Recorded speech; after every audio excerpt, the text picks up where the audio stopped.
Introduction. The Holy Mother has appeared in visions to many blessed people around the world. Through these people she has given many important revelations, instructions and messages. One such person was Juan Diego, an ordinary man from Mexico who relayed the Holy Mother's desire to have a church built in her honor on Tepeyac Hill. The Marian apparition that Juan Diego witnessed has since been associated with Our Lady of Guadalupe, one of the most well-known titles of the Blessed Virgin Mary. The church that the Holy Mother asked to be built is the Basilica of Our Lady of Guadalupe, a world-renowned church of the Catholic faith which is visited by millions of pilgrims every year. History.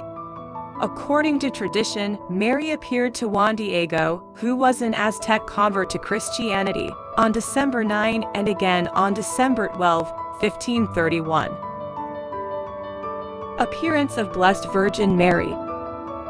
The portrait was executed on a natural fiber fabric support constituted by two pieces originally three-joined. The join is clearly visible as a seam passing from top to bottom, with the Virgin's face and hands and the head of the angel on the left piece, passing through the left wrist of the Virgin. The fabric is mounted on a large metal sheet to which it has been glued for some time. The image, currently set in a massive frame protected behind bulletproof glass, hangs inclined at a slight angle on the wall of the basilica behind the altar. At this point, there is a wide gap between the wall and the sanctuary, facilitating closer viewing from moving walkways set on the floor beneath the main level of the basilica, carrying people a short distance in either direction. Viewed from the main body of the basilica, the image is located above and to the right of the altar and is retracted at night into a small vault accessible by steps set into the wall. An intricate metal crown designed by the painter Salome Pina according to plans devised by Romulo Escudero and Perez Gallardo, and executed by the Parisian goldsmith, Edgar Morgan, is fixed above the image by a rod, and a massive Mexican flag is draped around and below the frame. The nature of the fabric is discussed below.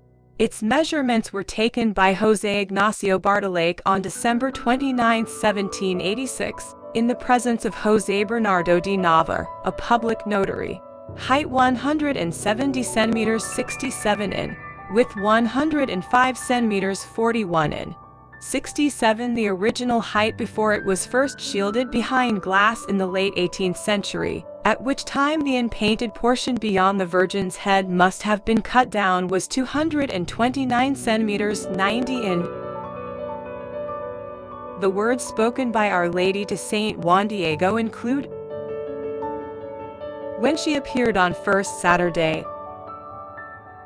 Juanito, the most humble of my sons, where are you going? Know and understand well, you the most humble of my son, that I am the ever-Virgin Holy Mary, Mother of the true God for whom we live, of the Creator of all things, Lord of heaven and the earth. I wish that a church be erected here quickly, so I may therein exhibit and give all my love, compassion, help, and protection, because I am your merciful mother, to you, and to all the inhabitants on this land and all the rest who love me, invoke and confide in me, listen there to their lamentations, and remedy all their miseries, afflictions and sorrows. And to accomplish what my clemency pretends, go to the palace of the Bishop of Mexico. And you will say to him that I manifest my great desire, that here on this plain a temple be built to me. You will accurately relate all you have seen and admired, and what you have heard. Be assured that I will be most grateful and will reward you, because I will make you happy and worthy of recompense for the effort and fatigue in what you will obtain of what I have entrusted. Behold, you have heard my mandate, my humble son, go and put forth all your effort. When she appeared on second Saturday. Hark, my son the least, you must understand that I have many servants and messengers, to whom I must entrust the delivery of my message, and carry my wish, but it is of precise detail that you yourself solicit and assist, and that through your mediation my wish be complied. I earnestly implore, my son the least, and with sternness I command that you again go tomorrow and see the bishop. You go in my name, and make known my wish in its entirety, that he has to start the erection of a church which I ask of him. And again tell him that I, in person, the ever-Virgin Holy Mary, Mother of God, sent you. When she appeared on Sunday. Well and good, my little dear, you will return here tomorrow, so you may take to the bishop the sign he has requested. With this he will believe you, and in this regard he will not doubt you nor will he be suspicious of you, and know, my little dear, that I will reward your solicitude and effort and fatigue spent of my behalf. Go now. I will await you here tomorrow. When she appeared on Tuesday, Hear me and understand well, my son the least, that nothing should frighten or grieve you. Let not your heart be disturbed. Do not fear that sickness, nor any other sickness or anguish.